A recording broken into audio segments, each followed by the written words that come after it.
माझ्या ब्लॉग मध्ये सर्वांना नमस्कार। आज मी तुम्हाला भिजवलेल्या मूग, तांदूळ आणि रवा यांची घावणं दाखवणार आहे। तुम्ही याला गिरडी पण म्हणू शकता किंवा अगदीच डोसे सुद्धा म्हणू शकता। पचायला एकदम हलकी आणि पौष्टिक पण। तर त्याकरता आपण काय काय साहित्य घेतले ते पाहूया।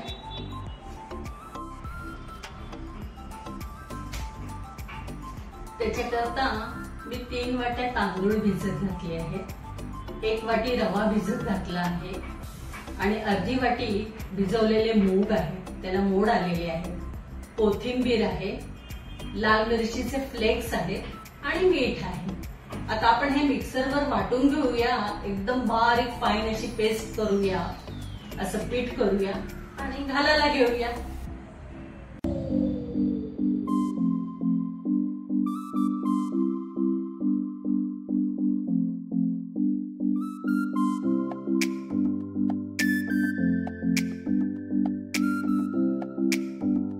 आधी आपण भिजवलेले मूग ते बारीक वाटून घेऊया।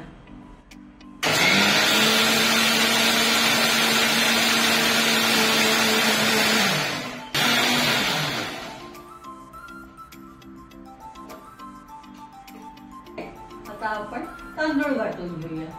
तांदळाला थोडं पाणी जास्त लागतं।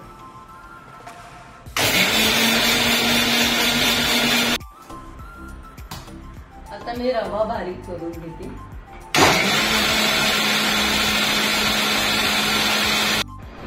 आता आपलं पीठ तयार झालेलं आहे।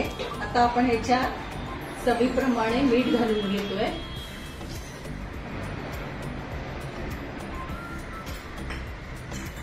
लाल मिरचीचे फ्लेक्स घालून घेतोय। तुम्ही ह्याच्यामध्ये हिरवी मिरची वाटून घातली किंवा लाल तिखट पावडर घातली तरी चालेल। आणि लसूण पण तुम्ही घातलात तरी चालेल। मी घातला नाहीये कारण आमच्याकडे हे असेच आवडतात।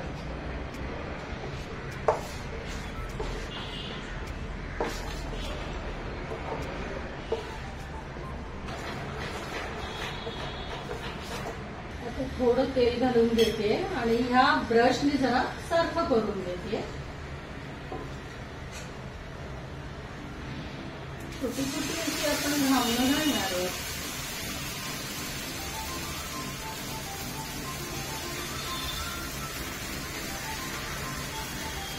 थोडंसं वरून किंचित तेल घालूया।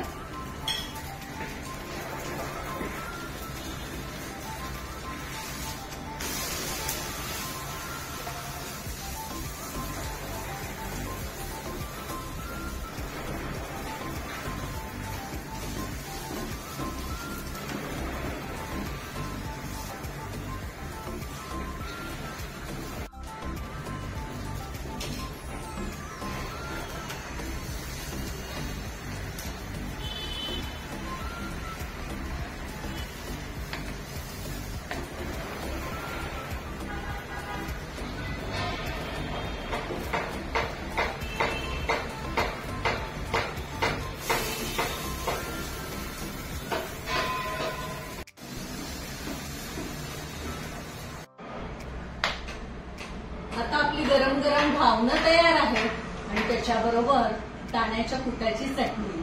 या चटणीमध्ये मात्र मी लसूण घातलाय आणि दही घातलाय। आता आपण मस्त खाऊया।